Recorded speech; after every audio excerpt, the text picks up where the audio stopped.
O declínio próspero, princípios e políticas. Parte 4. Políticas para o declínio. Capítulo 16. Regenerando os ecossistemas. Considerações e objetivos. A produtividade no futuro dependerá do restabelecimento da simbiose entre a economia humana e o planeta Terra, e a descentralização das cidades ajudará nesse sentido ao diminuir o consumo de combustíveis. A agricultura, silvicultura e mineração irão se tornar menos intensas em termos de energia e muitas pessoas voltarão às zonas rurais para trabalhar produtivamente em sintonia com a natureza. Neste capítulo, oferecem-se ideias para a regeneração da cobertura biótica, restabelecer a vegetação nativa, a recuperação da produtividade e da diversidade e para a redistribuição da população humana no espaço rural. Outra paisagem. Introdução. Como foi discutido antes, a forma atual de organização da paisagem não tem condições de sustentar a população humana, a menos que ela diminua, adote outro estilo de vida e também que parte dela se realoque no espaço rural. Ao mesmo tempo, devem ser recuperadas a biodiversidade e a fertilidade natural do solo. No início do declínio, a paisagem e os remanescentes de vegetação nativa estarão desgastados e o meio estará estéril, o que contribuirá para o colapso da sociedade. Como analogia, Haiti e Honduras, países com alta densidade populacional e zona rural desmatada, foram atingidos em 1998 por furacões e a devastação nos solos, nos assentamentos e nas economias nacionais foi muito intensa. Como a sociedade precisa de combustíveis, alimentos, fibras têxteis, habitação e outros materiais críticos, faz-se necessário um uso diversificado do solo, com cada atividade funcionando em ciclos pulsantes. A paisagem, que hoje é homogênea, passará a ser um mosaico, pois a população precisará de áreas para diversos fins: ecossistemas preservados, agricultura, silvicultura e mineração. A figura mostra um exemplo de desenho da paisagem rural com áreas para diversos fins. A técnica é chamada permacultura. Adaptando-se aos pulsos. Todos os sistemas têm um pulso de consumo depois de um período de armazenamento lento de recursos. Como o meio ambiente possui sistemas em diversas escalas, a pulsação ocorre também em várias escalas, que operam em processos de curto e longo prazo. Adequar a economia humana à paisagem significa se adaptar aos pulsos em cada escala. Para cada ciclo, existe um tempo de rotação que maximiza o rendimento agrícola e florestal usando os recursos naturais renováveis. Os agricultores que manejam sistemas agro-silvipastoris alternam as pastagens entre os períodos longos de crescimento das forrageiras, sem a presença de animais, e períodos curtos de consumo, quando o gado pode pastar. Pecuária Voisin. Nos sistemas agroflorestais, os humanos gerenciam o período de crescimento das árvores durante alguns anos e depois cortam e limpam, para depois fazer o replantio. Para serem sustentáveis em longo prazo, os padrões de uso dos recursos naturais devem ser cíclicos. Onde a pulsação ambiental é frequente, com pouco tempo para acumular energia, a sociedade pode se adaptar construindo estruturas suficientemente fortes para aguentar as oscilações. Por exemplo, em alguns lugares, as casas são construídas para resistir aos ventos comuns e com um isolamento térmico suficiente para suportar as oscilações bruscas e fortes da temperatura. Onde os pulsos são amplos e frequentes, os seres humanos podem aproveitar os ciclos naturais. Por exemplo, a agricultura em solos de várzea tem que se adaptar aos períodos de inundação que trazem os nutrientes e a matéria orgânica, permitindo a renovação periódica do solo. Quando vemos uma floresta sendo consumida pelo fogo, ou tempestades, ou infestações de insetos, geralmente pensamos que se trata de uma catástrofe. No entanto, estas ocorrências são parte de uma renovação regular em uma escala de tempo maior. Estes pulsos de grande escala e menor frequência, inundações, furacões, terremotos ou erupções vulcânicas, são fortes por causa dos longos períodos de acumulação de energia entre cada episódio. Os seres humanos devem se adequar aos fenômenos cíclicos de magnitude forte. Em áreas de alto risco, deve-se evitar construções ou utilizar estruturas facilmente substituíveis. Com o aumento da população, as zonas de risco vêm sendo cada vez mais ocupadas e as perdas econômicas decorrentes de catástrofes naturais que as afetam aumentam. Por exemplo, as enchentes do rio Mississippi em 1993, que devastaram cidades em zonas de várzeas. A população não deve ocupar áreas onde a energia de uma nova construção é maior que a energia da reutilização das construções antigas, especialmente em um período de declínio, com menos recursos disponíveis para reparação e substituição. As áreas com risco de destruição devem ser mapeadas para incentivar seu abandono pelos humanos e permitir a regeneração dos ecossistemas adaptados a elas. As apólices de seguro para construções nessas zonas, como várzeas e áreas costeiras, constituem um desgaste econômico desnecessário. A política pública pode mudar. Em vez de pagar aos afetados para reconstruir nas zonas afetadas, as pessoas podem receber dinheiro suficiente para se mudarem dessas áreas. Em tempos de declínio, é provável que a reconstrução pública de estruturas mal adaptadas desapareça. O impacto da mudança climática global. As pessoas acumulam um bocado de coisas. Me pergunto como que o mundo seria sem casas e cidades, fábricas e ruas, carros e aviões, ruídos e poluição. Eu vou fechar meus olhos e vou tentar imaginar o que este lugar parecia antes de estar tão desarrumado. Bem melhor. A civilização é como um quarto bagunçado. Reimpresso com autorização de King Features Syndicate. A maior energia disponível e o efeito estufa aumentaram o calor dos mares tropicais, o que gerou mais vapor d'água no sistema atmosférico. Como resultado, aumentou a dimensão das tempestades, com enchentes maiores e maior duração dos períodos de seca entre elas. A intensidade das oscilações climáticas leste-oeste, El Niño e Laninha, tem aumentado. O impacto das catástrofes e perdas agrícolas aumentou também por causa do desmatamento global, que retirou a proteção natural das bacias hidrográficas e das zonas úmidas alagadas. No entanto, com o reflorestamento e a diminuição do uso de combustíveis fósseis, poderá haver uma diminuição do dióxido de carbono atmosférico, um dos gases que causam o efeito estufa. Restaurando os ecossistemas. Os ecossistemas são reservatórios da variedade genética necessária para preservar os solos, para limpar as águas e para purificar o ar, funções essenciais à sobrevivência humana. Os estoques de recursos bióticos nos ecossistemas e as estruturas necessárias para realizar seus processos produtivos são chamados de capital natural e incluem árvores, plantas, solos, sementes, aves e micróbios, a biodiversidade. Entretanto, o capital natural dos ecossistemas tem sido dizimado em muitas áreas. A restauração exigirá uma restrição do uso desses recursos até sua recuperação, o que pode levar de 10 a 100 anos. Em algumas áreas, os ecossistemas terão de ser reiniciados a partir do nada. Proteção e conservação dos solos.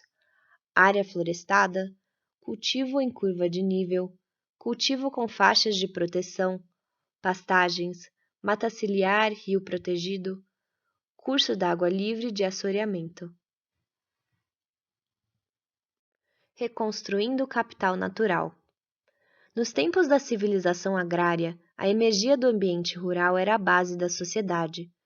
Até mesmo o poder político estava enraizado na propriedade de terras e na cultura rural. Após 1850, Com o uso da energia fóssil e a concentração das pessoas nas cidades, os novos recursos e tecnologias afetaram a interface economia-ambiente. Os recursos ambientais foram desviados de seus fluxos naturais. O uso dos combustíveis fósseis beneficiou muito as cidades com a produção de bens e serviços de baixo custo. O Índice de Investimento de Energia, EIR, aumentou. A maior parte do capital natural foi retirado sem permitir sua regeneração. As florestas e as pradarias foram devastadas. A agricultura intensiva usou o solo em forma inadequada, provocando sua erosão, compactação, oxidação da matéria orgânica e perda de micro-organismos e de nutrientes do solo. A riqueza verdadeira das reservas do solo, medida em energia, se esgota na mesma taxa de uso das reservas de carvão. Para tornar o ambiente produtivo novamente, o capital natural perdido precisa ser restaurado, estabelecendo-se novamente o princípio sistêmico de rotatividade do uso da terra, o que inclui um período de restauração dos solos. Fauna e caça. As espécies animais são parte do capital natural, mas sua preservação é uma tarefa difícil. A caça se tornou uma atividade antiquada, resquício de um tempo em que as populações humanas eram menores e mais dispersas. Em muitas áreas, há mais pessoas do que vida selvagem. Geralmente não há vida selvagem suficiente para suprir a população de alimentos através da caça. Há outros meios de desfrutar de áreas selvagens, por exemplo, visitando-as de forma acessível e segura. A caça não é uma prática segura nos lugares onde as pessoas utilizam o meio ambiente para recreação, pois ocorrem muitos acidentes. Muitas pessoas ainda usam a caça para ensinar o uso de armas de fogo, mas essa atividade pode ser bem melhor ensinada em locais mais apropriados, como escolas de tiro. Nas áreas de vida selvagem, os carnívoros nativos são melhores do que os caçadores na função de controlar as oscilações de espécies herbívoras, como o veado. Em algumas áreas residenciais dos Estados Unidos, há um excesso de veados, que podem ser levados aos locais de abate da indústria de carne. Seria o mesmo caso das capivaras do Brasil? Alguns animais maiores, que ocupam grandes territórios, sobrevivem melhor se as áreas selvagens estiverem interligadas por faixas contínuas de vegetação natural, como matas ciliares, à beira dos rios e córregos, vegetação em margens de rodovias e ao longo de gasodutos e oleodutos. Se as rodovias tiverem passagens subterrâneas, pode-se reduzir os atropelamentos de animais selvagens, permitindo que troquem genes. Na Flórida, foram construídas passagens subterrâneas para que os animais selvagens pudessem atravessar as rodovias que cruzam o Parque Nacional dos Everglades e os campos alagados das pradarias Paynes. Espécies exóticas. No século passado, a maior parte do habitat terrestre e aquático da Terra sofreu fortes interferências provocadas pelo desenvolvimento humano. As forças às quais a natureza estava submetida eram muito menos intensas e, por isso, o sistema de sucessão de espécies passou a não conseguir mais restaurar os ecossistemas produtivos. No entanto, muitas espécies vegetais e animais da biodiversidade de todo o planeta puderam se estabelecer em outras áreas por meio da ajuda dos seres humanos, que cruzavam o planeta em navios, trens, carros e aviões. Consequentemente, muitas áreas degradadas foram tomadas por espécies exóticas altamente produtivas que tinham condições de prosperar nas condições adversas em que foram inseridas. Alguns argumentam que essas invasões são prejudiciais e deslocam as espécies nativas. De fato, a introdução de carnívoros exóticos causa a extinção de alguns animais nativos. Na Nova Zelândia, foram extintas aves incapazes de voar. As plantas e os animais exóticos tornam uma área produtiva quando não existem nessa área espécies nativas adaptadas. A auto-organização natural pode acelerar a restauração através das espécies exóticas. Por exemplo, na Flórida, A drenagem de lençóis freáticos secou os solos e isso permitiu que algumas espécies exóticas de climas áridos se adaptassem melhor às novas condições do ambiente do que as espécies originais. No futuro, com a restauração dos ciclos hídricos, pode-se recompor o ecossistema original. As plantas exóticas desempenham um serviço útil em áreas que se tornam eutróficas, pois são capazes de usar e incorporar na sua biomassa os nutrientes em excesso. Em Porto Rico, as árvores exóticas reflorestaram rapidamente a maior parte da ilha depois que as terras agrícolas degradadas foram abandonadas. Depois disso, as espécies nativas começaram a se desenvolver e a predominar novamente, a utilizar o solo melhorado pelas espécies exóticas. Algumas vezes, as espécies exóticas atendem às necessidades de longo prazo, atingindo o máximo de produtividade possível durante os estágios de restauração da vegetação nativa. Em geral, a introdução de espécies exóticas aumenta a diversidade de espécies disponíveis para o desenvolvimento de um ecossistema. Porém, em ilhas isoladas, podem causar a extinção de organismos geneticamente limitados e espécies nativas pouco eficientes. Uma reviravolta na agricultura. A agricultura progrediu usando cada vez mais insumos comprados. A pesquisa e a tecnologia transformaram-na em um processo industrial que utiliza máquinas, combustíveis fósseis, fertilizantes de síntese química, pesticidas e métodos intensivos. O baixo custo dos combustíveis e dos fertilizantes possibilitou uma maior produtividade, até 10 vezes mais que o sistema agroecológico, e a realização de operações em maior escala. Um pequeno número de pessoas operando grandes plantações passou a fornecer mais alimentos que um grande número de agricultores que operavam pequenas propriedades.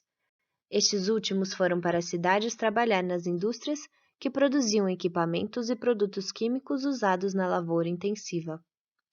Nos países subdesenvolvidos, nem sempre esses trabalhadores puderam ser reinseridos na economia. No entanto, durante o declínio, o aumento dos preços tornará os combustíveis fósseis e os produtos derivados do petróleo menos disponíveis, o rendimento dos cultivos irá diminuir e mais terras irão voltar para a agricultura a fim de fornecer alimentos. Com a agricultura menos intensiva tornando-se mais econômica novamente, os agricultores serão obrigados a usar menos equipamentos, menos produtos químicos e menos irrigação para manter seus preços de mercado competitivos. A dependência da agricultura dos serviços ambientais aumentará muito. O plantio, a colheita e os tratos culturais terão de ser feitos à mão, exigindo mais trabalho humano e também dos animais.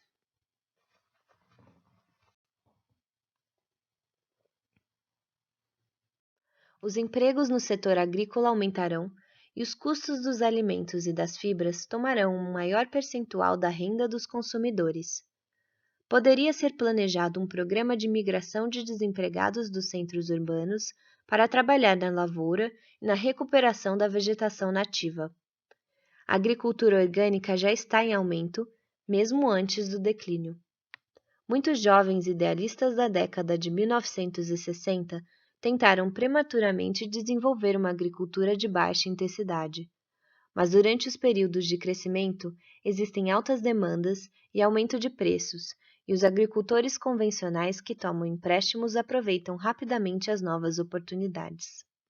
Os preços dos alimentos respondem à disponibilidade de combustíveis e solos a bons preços. Em tempos de ausência de crescimento, as fazendas endividadas se tornarão menos competitivas devido aos juros altos.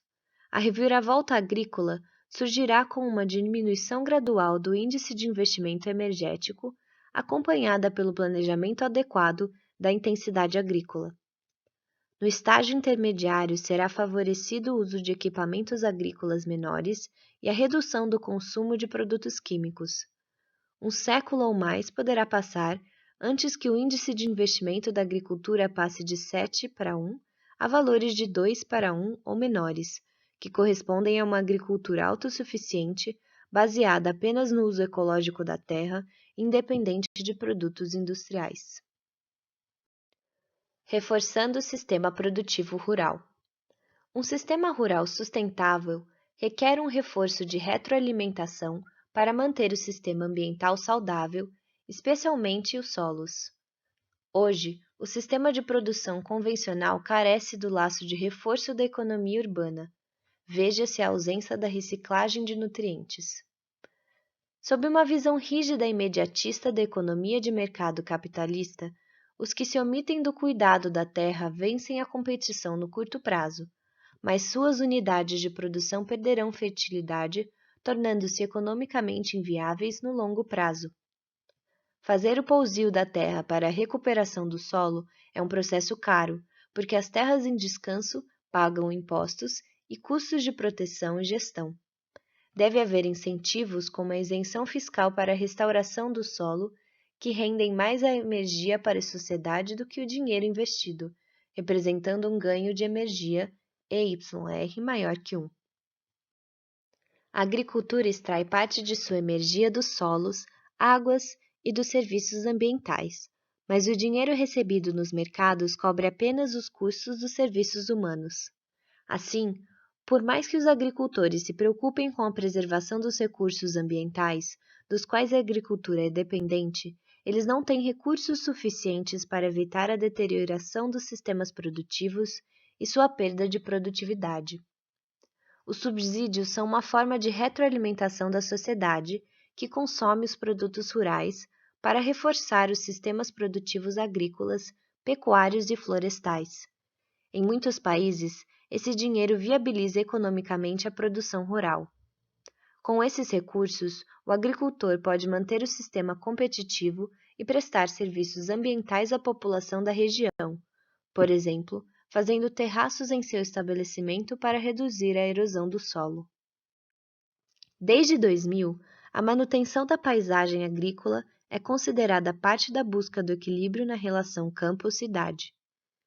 Os sistemas de agricultura tradicional que usam e preservam variedades agrícolas adaptadas ao meio local, que serão necessárias no futuro, merecem ser subsidiados.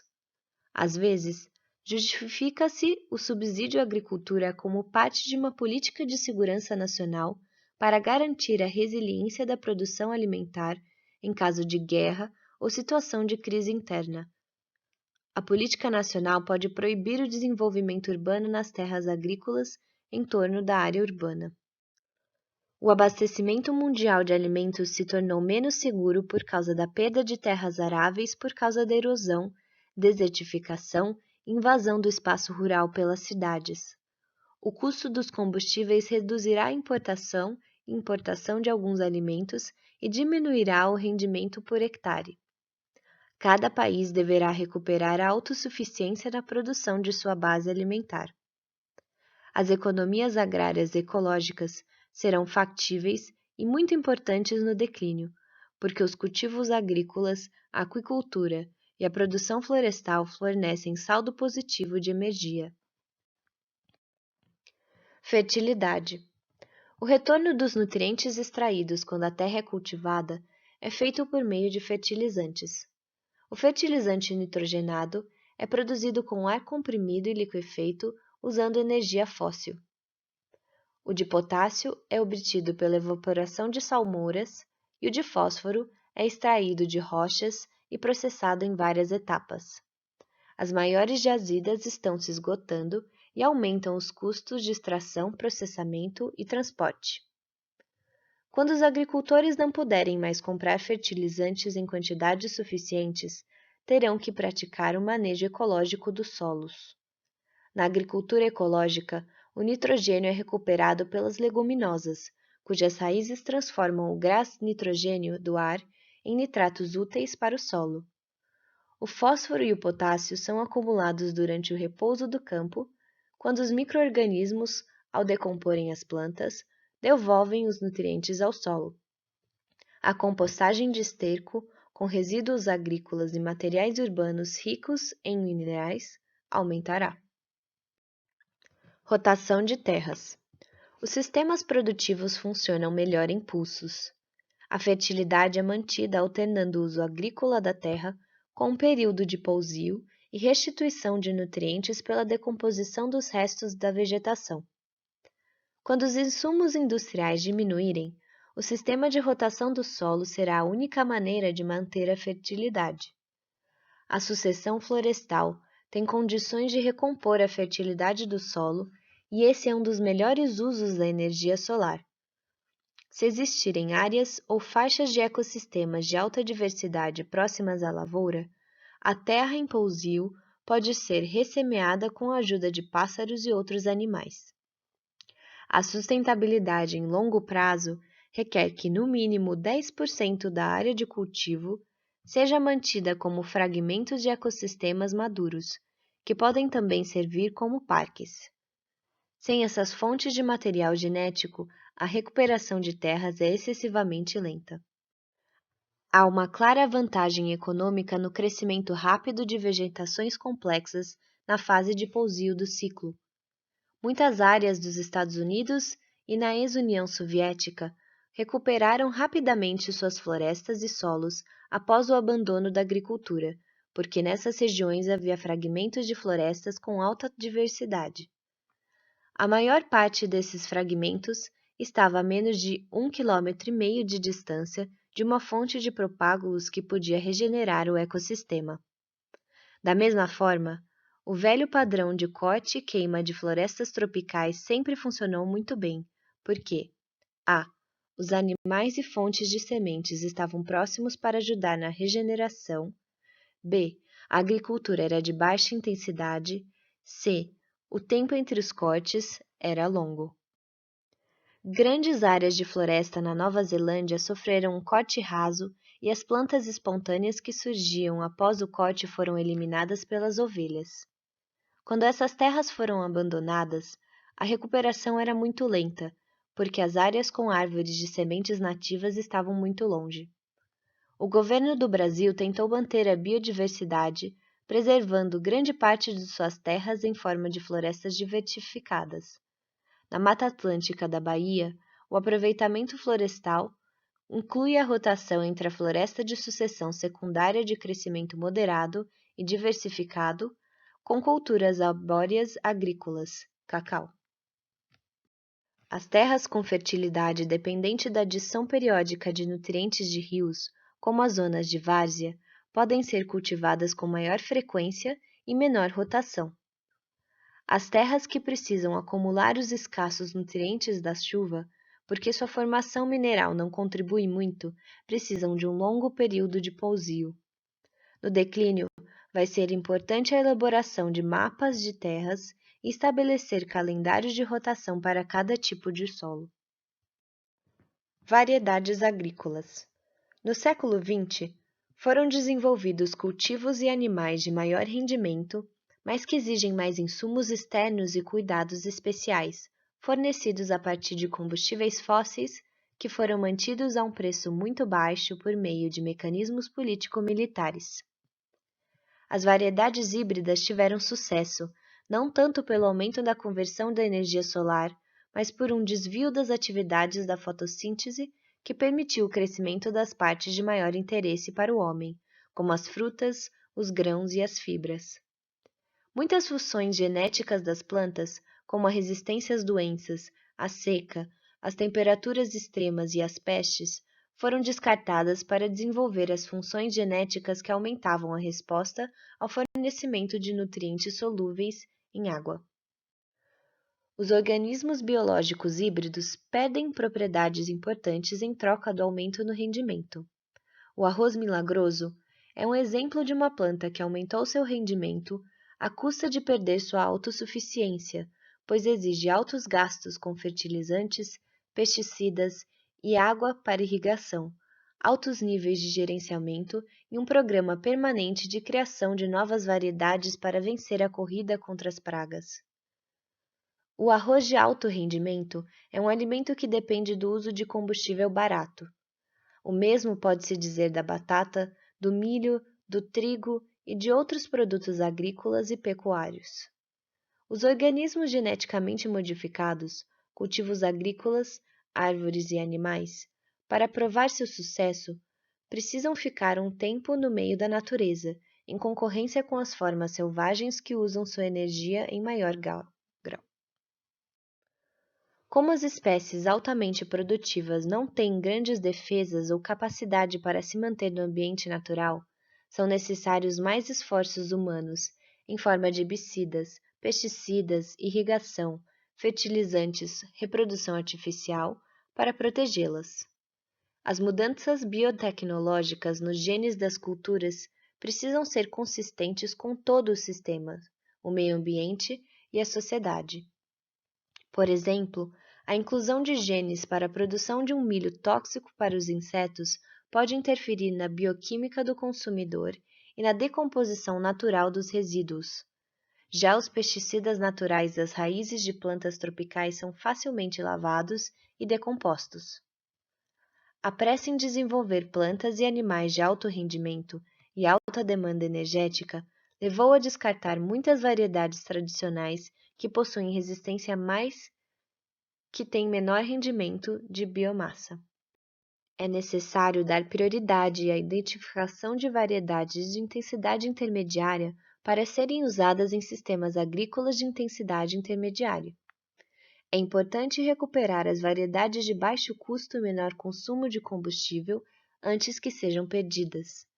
Por outro lado, as variedades de alto rendimento agrícola que necessitam insumos de alta energia também necessitam ser mantidas vivas em bancos genéticos para preservar sua informação genética para o futuro. Gestão florestal. No declínio, vários tipos de manejo florestal serão usados para cuidar da paisagem natural. A. Cuidados com a mata virgem. B. Reflorestamento e produção madeireira. C. Sistemas agroflorestais e agrosilvipastoris. D. Pomares. O reflorestamento já é reconhecido como uma prioridade mundial.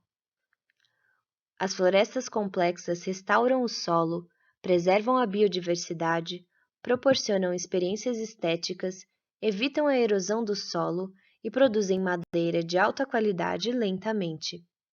Depois de muitos anos de auto-organização, a energia armazenada nessas matas é muito grande. Florestas complexas. Sob a pressão da política econômica de curto prazo, focada no lucro, a maioria das matas primárias do mundo foi e continua a ser devastada sem ser reposta, sem permitir sua regeneração. Por incrível que pareça, os banqueiros aconselham a cortar as florestas e investir o dinheiro obtido em fundos de investimento para cuidar do futuro. No entanto, o valor do dinheiro depende da continuidade da produção de riqueza verdadeira. A obtenção de juros desse tipo de investimento exige o crescimento contínuo da economia, algo que não se espera no declínio. Ainda mais, destruindo os sistemas ambientais, fontes de valor real, reduz-se o poder de compra do dinheiro e a capacidade de pagar os juros dos investimentos bancários. A riqueza gerada pelo crescimento da floresta será maior do que a dos juros. As florestas naturais maduras e complexas têm uma produtividade fotossintética bruta maior do que as florestas jovens, porém crescem mais lentamente porque colocam a maior parte de suas energias em estruturas de alta qualidade, como diversidade, resistência a insetos, regulação climática, reciclagem e reprodução. O rendimento líquido de madeira por hectare ao ano é menor do que o obtido em plantações de monoculturas de árvores, mas a renovabilidade é maior e possuem funções diferenciadas importantes, como a preservação da riqueza genética. No entanto, as florestas antigas naturais com muitos anos de estocagem de madeira requerem poucos insumos e investimentos econômicos e produzem de 10 a 100 vezes mais do que a economia coloca nela. As madeiras das florestas naturais mais antigas do mundo têm sua maior densidade do que as madeiras das plantações mais usuais. Possuem qualidades especiais de dureza e durabilidade que são úteis na construção civil e na produção de mobiliário, e são muito procuradas. Quase nenhum esforço está sendo feito para regenerar essas florestas devido ao tempo necessário para sua recuperação, 50 a 100 anos ou mais. As madeiras valiosas estão sendo minadas e não renovadas. Quanto mais tempo a produção ambiental se desenvolver sem intervenção humana, maior será o rendimento líquido de energia. Às vezes dizemos, tempo é energia, e neste caso justifica-se. Quando o petróleo se esgotar, o mesmo ocorrerá com os plásticos e teremos que usar ainda mais as madeiras de alta qualidade, mesmo que seja necessário esperar pelo seu crescimento. É necessário tempo e energia para desenvolver a qualidade. A sociedade terá de se adaptar aos longos ciclos florestais, reduzindo a demanda e reciclando. O espaço geográfico que captura a água da chuva e a conduz a jusante é chamado de bacia hidrográfica. É necessário que as bacias hidrográficas contem com florestas complexas para que a água de chuva seja de alta qualidade e não provoque a erosão de solos mais rapidamente do que estes são formados. Deixar as terras sem cobertura vegetal nas bacias hidrográficas ameaça as riquezas naturais públicas. Seria este o caso da pecuária extensiva. As florestas complexas têm muitos espaços sem cobertura de tamanho pequeno, devido a quedas de árvores, e poucos espaços grandes descobertos, deslizamentos de terra. Os métodos de extração de árvores que adotam os padrões de clareiras heterogêneos são mais naturais do que o corte raso em grandes extensões. Na agricultura em terras sem cobertura vegetal, o desmatamento e a pavimentação de encostas íngremes sobrecarrega os córregos, provoca a erosão dos solos, destrói o habitat de peixes, causa inundações com correntezas rápidas e acumula sedimentos em represas. Esses fenômenos diminuem a capacidade de suporte do ambiente. Plantações florestais. As plantações florestais de monoculturas de árvores terão de fornecer madeira para a fabricação de papel, uso na construção, combustível para o aquecimento, produção de frutas, nozes, mel, resinas e especiarias. A sustentabilidade dos plantios florestais depende de uma rotação entre o crescimento, colheita, regeneração e replantio, em uma escala temporal longa. O tempo em que as plantações de árvores podem ser mantidas sem a rotação depende do clima e do tipo de solo. O cultivo da madeira como produto requer cerca de 30 anos desde o plantio até o corte em climas quentes e cerca de 90 anos em climas frios. A madeira de plantações de crescimento rápido é de baixa densidade. Seu conteúdo de energia é menor que o das madeiras naturais maduras. Usam-se essas madeiras leves e produtos da indústria petroquímica na fabricação dos novos materiais de construção, que são fortes, versáteis e duradouros. As plantações florestais requerem insumos industriais como fertilizantes, diesel, equipamentos e serviços humanos. Devido a isso, o rendimento de energia é apenas 2 ou 3 vezes maior que a energia dos insumos utilizados no processo. Quando os combustíveis eram baratos, essas culturas contribuíam à economia ao converter em madeira leve os produtos derivados dos combustíveis fósseis com alta produtividade. No entanto, a indústria petroquímica enfraquecerá após o aumento de preços das fontes fósseis. As florestas mais complexas, que produzem madeira com insumos menos onerosos, terão vantagem econômica. Neste caso, é necessário contar com fragmentos adjacentes de mata primária, complexa, de modo a ter uma semeadura rápida após a colheita, para realizar ciclos de crescimento e colheita mais curtos e mais econômicos. Em contraste com as florestas naturais, muitas plantações florestais têm uma única espécie arbórea com um único dossel, como o caso do pinheiro. Quando existe um subbosque, existe uma grande diversidade de estratos vegetais onde ocorre a autopropagação de diversas plantas e animais, propiciando uma maior proteção a essas florestas contra as infestações. Algumas plantações cultivam mais de uma espécie de árvore ao mesmo tempo, o que cria uma colheita mais diversificada. A diversidade da flora e da fauna reduz o risco das epidemias destrutivas de insetos ou plantas. A alternância de parcelas de diferentes tipos de paisagens, tais como agricultura, florestas, parques e assentamentos humanos, também ajuda a prevenir epidemias danosas. Muitas práticas florestais determinadas pela ideologia do maior lucro no prazo mais curto possível são incompatíveis com a produtividade biológica continuada e, assim, com a sustentabilidade. As técnicas de colheita de árvores que puxam as raízes danificam os solos, sua textura, sua estrutura e sua produtividade futura. O corte raso em montanhas íngremes favorece a erosão e as vassourocas.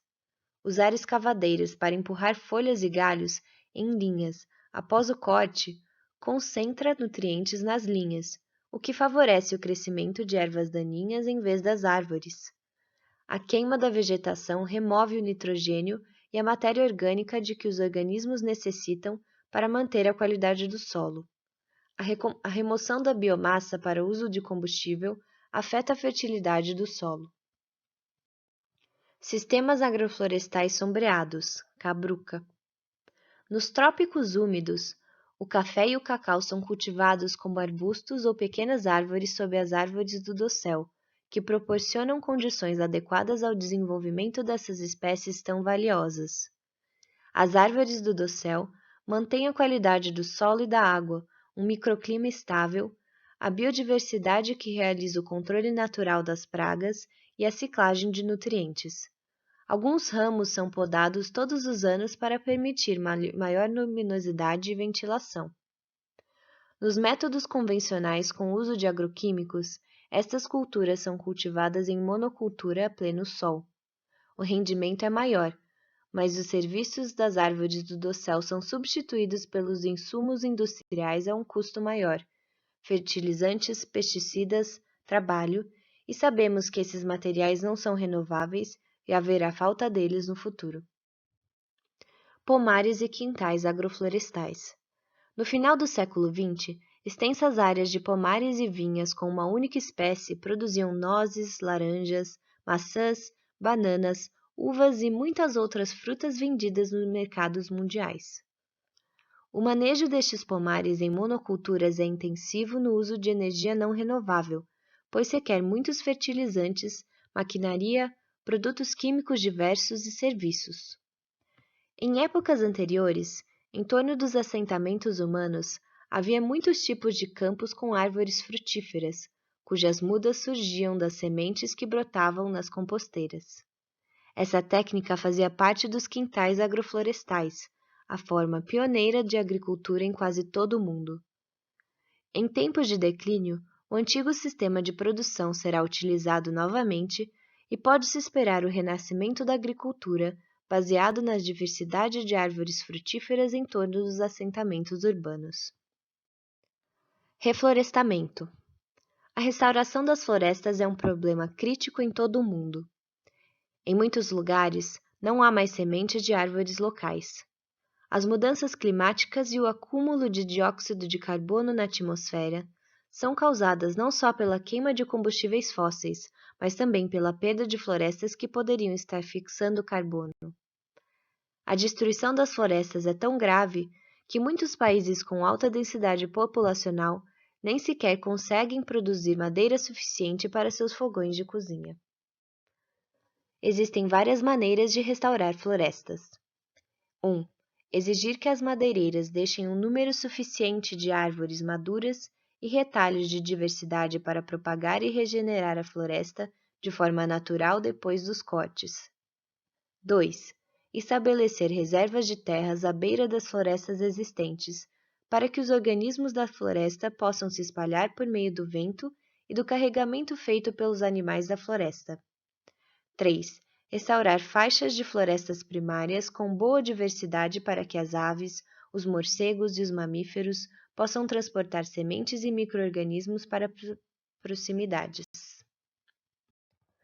4. Permitir que as monoculturas sejam transformadas em florestas complexas. 5. Permitir que árvores exóticas espontâneas cubram as terras degradadas para que as florestas nativas possam se desenvolver à sua sombra. 6. Plantar mudas de árvores em viveiros e cuidar das mudas depois de serem transplantadas. Mineração e reciclagem de materiais. A maior parte dos recursos não renováveis utilizados no crescimento recente foi extraída de reservas armazenadas em lentos processos geológicos que ocorreram durante longos períodos de tempo e foram gradualmente trazidos para a superfície, 1 centímetro a cada 400 anos. Os depósitos concentrados e ricos próximos à superfície foram extraídos com pouco esforço. No entanto, a contribuição líquida da mineração está diminuindo, pois, quanto menor a concentração de um mineral e maior a profundidade dos depósitos, maiores são os custos de extração e mais terras são desviadas da produção de biomassa. Dessa forma, a reutilização e reciclagem tomaram o lugar da mineração. Cada vez mais materiais são reutilizados ou reciclados na indústria ou devolvidos ao meio ambiente para serem processados de uma maneira produtiva para a economia renovável. Limites mínimos para o ganho de energia. Durante o declínio, quando os combustíveis ficarem ainda mais caros e os principais depósitos tiverem sido consumidos, os custos da mineração serão excessivamente altos e isso forçará a sociedade a diminuir o consumo de minerais. Assim, a maior parte da mineração em grande escala será interrompida. Para manter o máximo benefício à população mundial, é desejável que a suspensão da mineração ocorra mais cedo, quando o rendimento de energia Y ainda for maior que a energia dos custos e das perdas ambientais, M mais S, isto é, tendo um valor de EYR ainda suficientemente alto. Na mineração, existe um longo período em que a produtividade da terra é perdida, durante e após a extração dos minerais.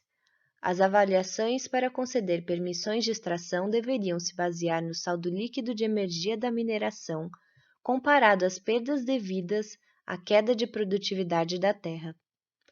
Vários dos subsídios para a mineração apropriados para o crescimento, por exemplo, a redução de impostos para acelerá-la, subsidiar o esgotamento, devem ser removidos.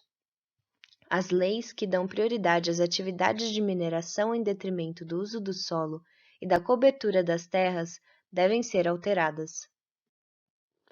Para poder contribuir de forma eficiente à economia pública, a mineração, a reutilização e a dispersão de materiais devem funcionar em simbiose, como parte de ciclo completo. Atualmente, o mercado capitalista considera apenas uma parte do ciclo. Os ciclos de materiais precisam ser operados como um todo para alcançar o máximo benefício público, o qual deveria ser medido em energia. Restauração e recuperação.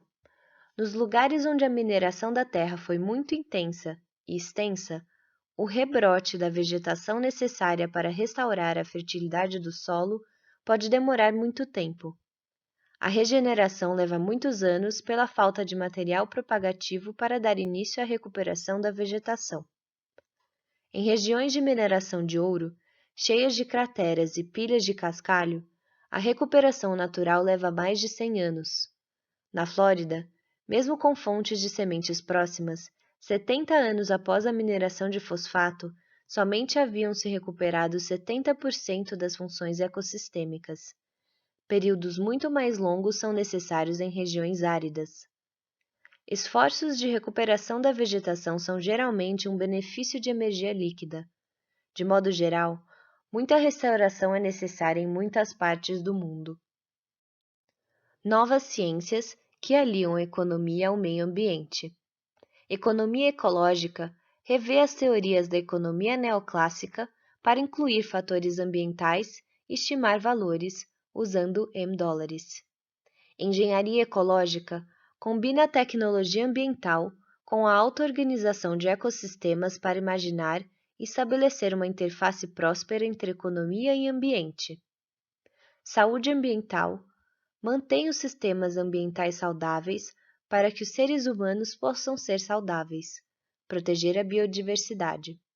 Ecologia de sistemas vê o meio ambiente e a economia como sistemas complexos.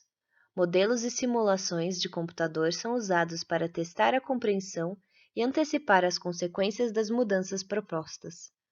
Ecologia industrial estuda a integração do ciclo natural de materiais com o das indústrias, relacionando-as com o ambiente. Resumo: A. Durante o declínio, a população consciente e comprometida poderá reorganizar as paisagens rurais simbioticamente e descentralizar as cidades. O capital natural precisará ser restaurado. B. As contribuições ambientais para a economia baseada em recursos renováveis podem ser aumentadas através das rotações de culturas, da recuperação e reflorestamento de áreas degradadas e da manutenção das florestas e outros ecossistemas complexos e biodiversos. A agricultura, a silvicultura e as formas de uso do solo entre ambas, que sejam menos intensivas, exigirão terras e trabalho humano. C. A reciclagem pode substituir grande parte da mineração. D. Se as prioridades forem traçadas para maximizar a potência energética com mais energia renovável, os agroecossistemas podem ser revigorados, tendo como meio e como objetivo um modo melhor de vida.